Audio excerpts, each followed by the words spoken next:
Everyone, and welcome to another episode in Conversations in the Future of Work. I am your host, Rachel Cossar, and I am thrilled to dive into the intricate and sometimes magical space of sales processes. We all know sales can be a big challenge, whether you're a solopreneur or running sales at a very large enterprise organization. So today we have Carole Mahoney on the show, and I cannot wait to dive in. Carole, welcome. Hi, thank you so much for having me, Rachel. I'm so excited to be here with you. Yes. So are we. So if you wanted to share a little bit about your background, what you're up to now, what you're focusing on. Yeah. So I run a company called Unbound Growth, and our tagline is that we take a research-backed and field-tested approach to sales performance because there are so many different methodologies and opinions out there about sales that I really am focused on digging into what are the psychological and neuroscience and data of sales so that we can take some of the myth and mystification of sales out of the equation and make it less guesswork and more sales process scientific work. And what I really do is I talk about how do we take a cognitive behavioral approach to sales performance, because how we think about sales impacts how we behave in sales, which then leads to the results that we get in sales. And so if you really want to understand how do you change your sales results, you have to understand what the root cause of that is. And so that's why I'm excited about the work that I do, because I often find that in working with people, that I'm not just helping them to be better salespeople, it actually makes them better people. You can't be a good salesperson if you're not a good person. And so that's really what I'm excited about the work that I do. I also am a coach at Harvard Business School for their entrepreneurial MBA program, where I get to teach the next generation of salespeople about what sales is really all about. And I'm also the author of the best-selling book, Buyer First, Grow Your Business with Collaborative Selling. And I'm working on book number 2, which is called Seller First, which is really focused on how do you scale a sales effort in a small organization or as a leader going into an organization that you're required to transform that organization. So I'm really excited for that. Awesome. Awesome. Such great things.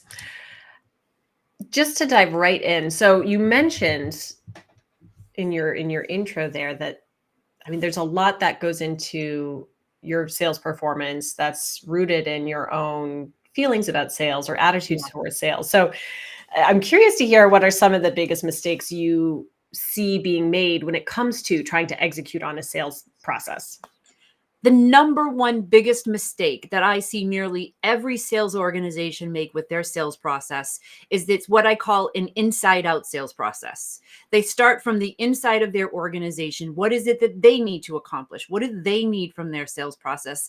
And they don't align their sales process or even revolve their sales process around what is their buyer's process. What are the steps their buyers need to go through? What are the questions their buyers need answers to? And as a result, you have these misaligned sales processes that we're, as sales organizations, trying to force our buyers to go through these steps, and buyers are resisting. And there's data that I'd love to share with you too in a moment about what are actually the results of that today. And so instead of forcing our buyers into a sales process, what I try to encourage sales organizations to do is let's identify what are the stages that our buyers are going through, and then how do we align our sales process to that, which makes it not only more predictable, but also easier to follow because it's aligned with our buyers. And so taking an outside in approach to their sales process. The other second most common mistake that I hear or see people make is they just try to adopt a process without actually thinking about how is it going to apply in our organization. And so a sales process that doesn't have a clear definition of what is the stages, what are the requirements for this stage, what are the steps and actions that we need to take in this stage, and the milestones that move it from one stage to the next.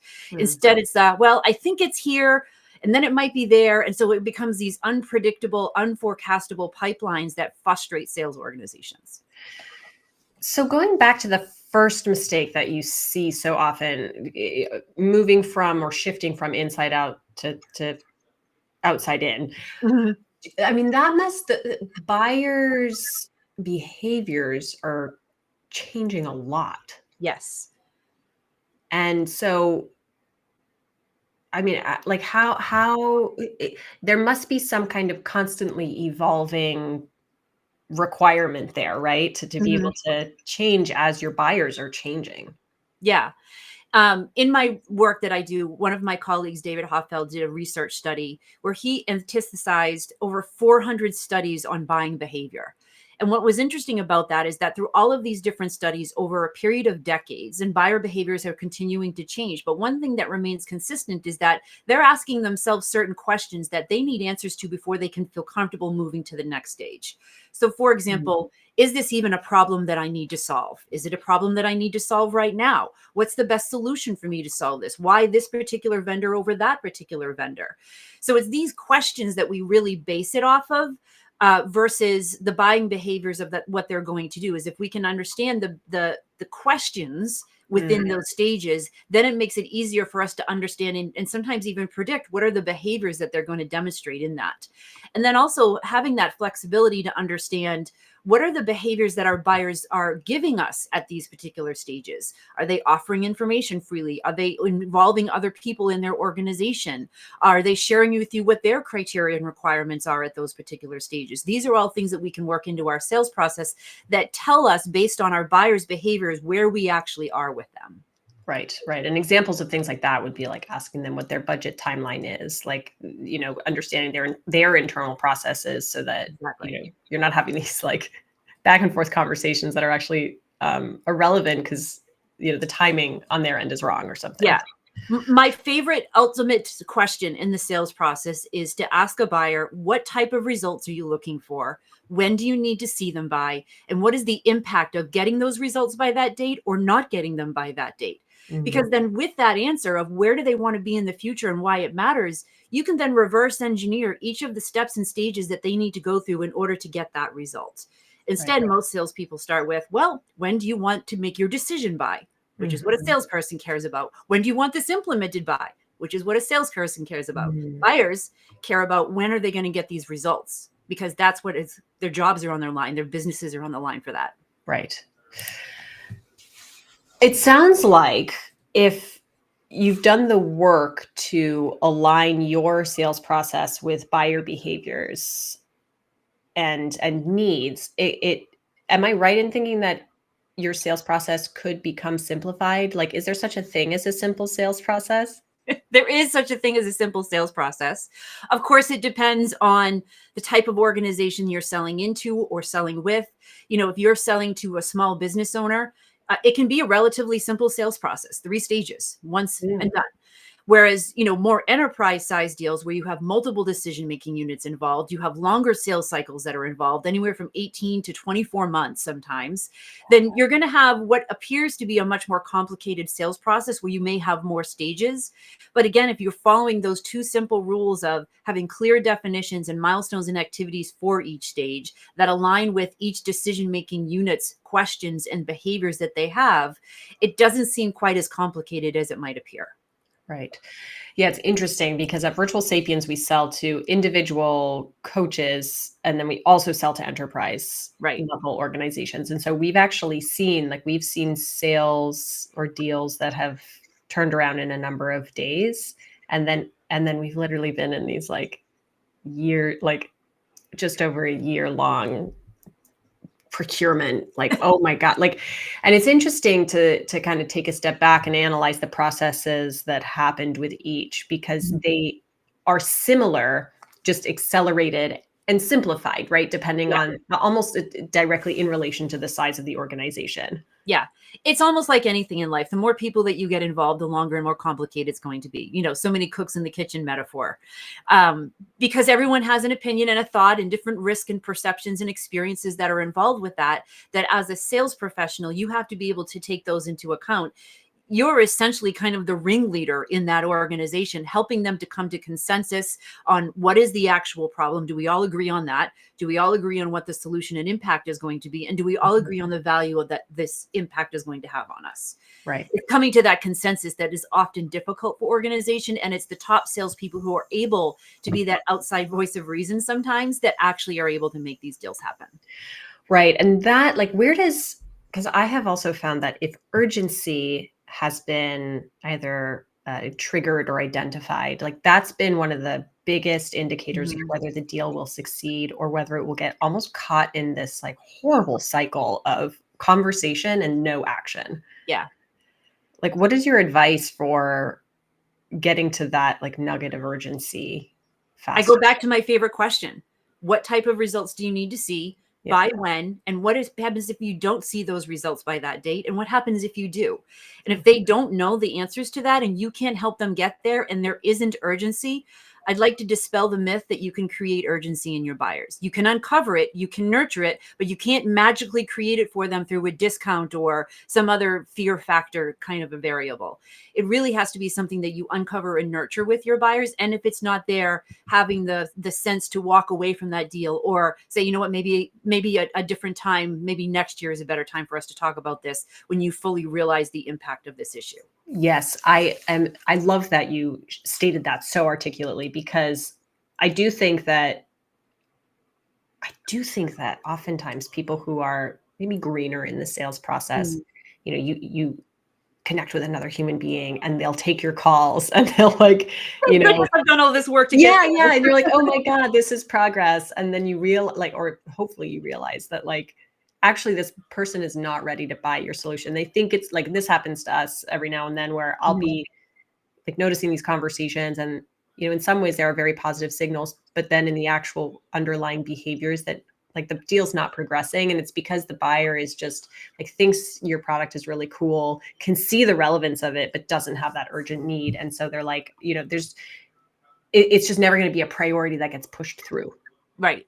Exactly. And it all depends what's going on in their circumstance and in their business. You know, again, I think this is a really great idea and this is the future of something, but I don't have the immediate need for it right now, so I can't prioritize it.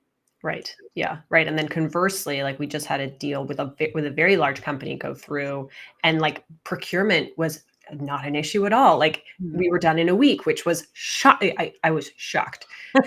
But again, it was because the internal person who had gotten approval for the deal was like, hey, by the way, like we need to push this through as soon as possible because we have these coaches who need this tool like yesterday. Exactly. Fascinating. It's just fascinating when things align, right? This question of a simple sales process actually starts to make sense. Yeah, because it's simple when the buyer has the urgency and the means to solve the problem by it, then becomes very, very simple. It gets complicated when we feel that we need to convince and persuade and influence them to our direction instead of recognizing that if I can't bring you to consensus and I can't nurture and help you to understand, then at some point you have to be willing to walk away as a salesperson. And most salespeople I work with are, I'm going to make this happen one way or another. They're determined, they're competitive, and it sometimes bites them in the you know what. Yep, absolutely. Switching gears a little bit, I'd love to hear more about, you know, how you're evolving your own business. How are you what are the ways in which you're leveraging technology? So I'm trying to leverage technology in every way that I can that frees up my actual one-to-one time with teams. So we're using AI in crafting our marketing messages. We're using AI to analyze sales conversations and really any conversation that I have. You know, we're trying to leverage it in the ways like doing research on particular companies and buyers and so forth. That's saving us time, that's saving us of that ability to do that. And I'm looking at how can we then now incorporate AI into our programs. So we have coaching programs, for example, and we're looking at using AI to start getting those role plays in, because I know from looking at our stats that it takes anywhere between 40 to 60 repetitions of something before it starts to click for people. And there's only so much time in a day that I can do those role plays and those practices with people. And so if there is a way that I can help them to get those initial practice sessions in and then get some reports on those so that it prepares them for that human and one-to-one conversation where we can dig even deeper into things, where I can really start to apply that cognitive behavioral approach to things. Because when I'm doing training and coaching, I'm trying to answer 3 questions. Do they know what to do? Can they do it? And then will they do it in the moments? Do they know what to do is training, giving them the knowledge. Can they do it is the practice, which is where the technology can come in. And then will they do it? That's where that human connection needs to come in to understand really what's going on underneath this. What's the root cause of you hesitating to do this on the calls, even though you can do it and that you know you can do it.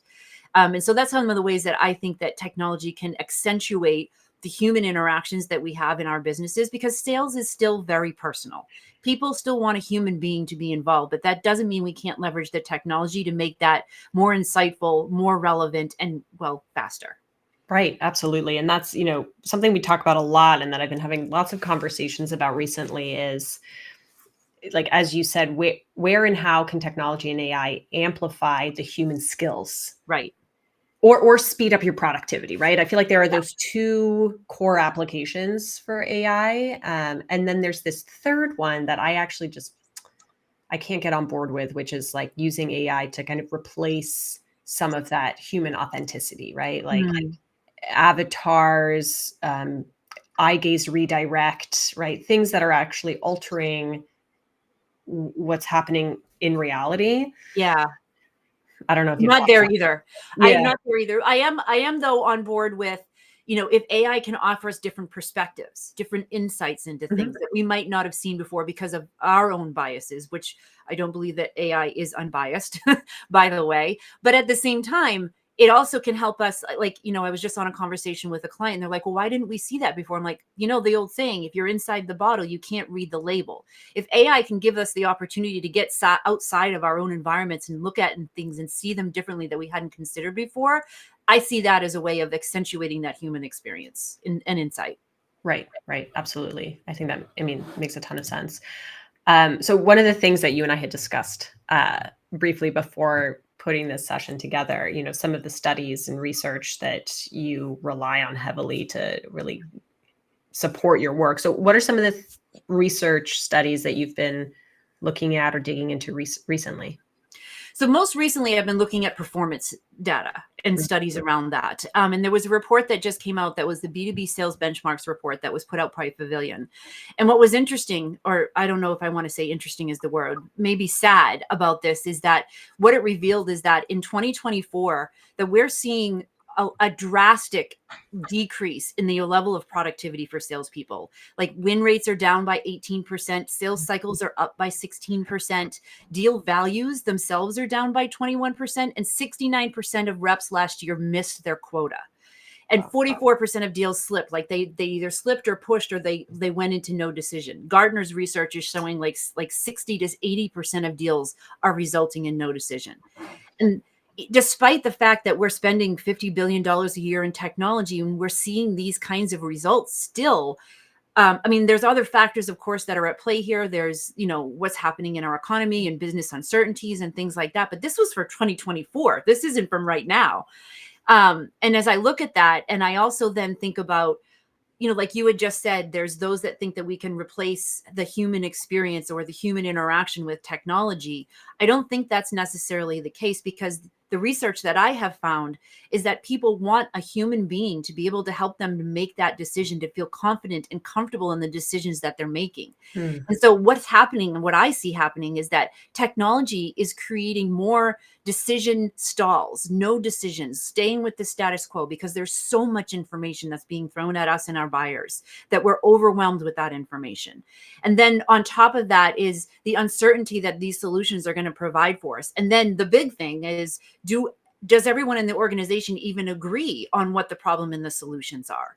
And instead of technology making that easier, based on this data and what I'm seeing happening in everyday sales conversations, is making it worse. Hmm. And so we really need to be focused on what is the human connection that we can make. And in my book, I did a lot of research to understand what is it that buyers want today. And what I found is that what buyers really want from a salesperson today is they don't want a pitch. They don't want a product and a feature dump. They certainly don't need any more information. There's plenty of that out there. But what they do want is someone who's listening to them, who understands them and their world, that can collaborate with them to come up with different ideas and insights and perspectives on the solutions and the problems that they have. And that when we ask open-ended questions that help us to understand our buyers, and when buyers answer these questions, not only does it help them to feel like they're being listened to, but it also helps buyers to change their minds. Have you ever had a conversation with someone where you've talked out an issue and they've asked you maybe one or two questions and you go on this rampage, and then by the end of it, you've either figured out the solution or you completely changed your mind about what the problem is? Oh, All they did was let you talk. It's like therapy. yeah, right. Totally. And that's what buyers are demanding today. And so as much as we rely on technology, I think that we also need to remember that we're not comfortable yet with machines making big decisions for us. We want a human being to tell us we're making the right decision, to work it out with us, to understand where we're at, and to say, yes, this is how this is specifically going to help you to solve this specific issue in a quantifiable and credible way, versus another generic pitch or generalized statement about what it is that they can do for them. Right. Yeah, that's fascinating. I think, this idea that humans have, right? Because I think a lot of people are familiar with this concept now, but salespeople almost used to be the information. Like you had to Mhm. get you needed a salesperson to give you the information, right? And now that's Yeah. very much changed. The information is out there, and so the salesperson becomes that guide or the person who's going to help you navigate through this information and make that decision, as you said, Yeah. right? And that really requires a deep level of trust and rapport Mhm. to really And feel like it's not that's even a working. matter of information anymore. It's help me make sense of the information. Help Right. me put a framework around how I'm gonna make this decision because there's so I recently have gone through the process of trying to find a new accountant and bookkeeper. Mm. And I can't tell you how many people I talked to that had various pricing ranges and solution options that I was like, can just someone just tell me who the right people are to talk to? And so I ended up turning to someone who sent me a referral, which is how I found the person that I was looking for. Yep. Despite the many searches that I did online and every other information article that I tried, I'm like, I don't have time to be an expert in this. I just need someone that I know that I can trust that's going to guide me through it. Yeah, that's so fun. That's very much like the personal referral. You Mhm. have a relationship with this friend, this person in your network. They use whoever they use, and like that's like such direct line selling. Almost, I feel like we did it with our daycare. We did it with Yeah. where we live. Like there's so many options out there that it's paralyzing to actually do diligent research from like a macro perspective, right? Yeah, yeah. Which is So isn't it ironic? Like we talk about all of these advances that we have in technology, yeah, yet we still are using the age-old, yeah, who do you know that you trust? It is still the number one way to grow a business. It's that transfer of trust that happens where if this person I trust this person, then I'm going to be more likely to believe and trust that person as well. yeah, absolutely. So, on that note of trust, Carole, thank you so much for being here, spending your time with us today, and sharing these invaluable insights. Is there anything else you'd like to share with our audience? The one last thing that I would share with everyone as you're thinking about what is the one small thing that I can do to start implementing this is to remember this phrase. It's not about you. It's not about your product, it's not about your features, it's not about what you need to win accomplish. It has to be all about your buyers. And that when we start to shift this perspective of and it's human nature, right? Like we're always what's in it for me? How is this going to impact me? And so it takes a conscious effort to start really thinking about what is in this for that person. How can I best serve this person? It will not only change the dynamic of your sales conversations, it will change the dynamic of your personal conversations. I would even argue it might even change the dynamics of our country as a whole. Is Mm. just to remember that it's not about us. In fact, I designed these t-shirts that have not about me written on them upside down so that when the person wearing the shirt can look down and say, oh, yeah, that's right. It's not about me. Yeah. I have learned to not wear that in traffic though, because people see that and then suddenly they're cutting me off. Amazing. Right. At some point, it does have to be about you a little bit. A little bit, yeah, like, still have your boundaries, still Yes. have, those types of things, but if you can remember in your conversations to focus more on the other person than on yourself and what you want out of it, you will find that you get what you need out of it while also helping someone else. Amazing. Best way to reach out to you or connect. I'm always on LinkedIn. You can also find me on my website at unboundgrowth.com or at carolemahoney.com. Those are, but LinkedIn is probably the easiest and fastest way to reach me. Awesome. Great. You. Carole, Thank you so thank you much. again. Yes, absolutely. It was a delight to be here, and I can't wait to talk again soon. Sounds great. And thanks as always to our listeners. We will see you next time.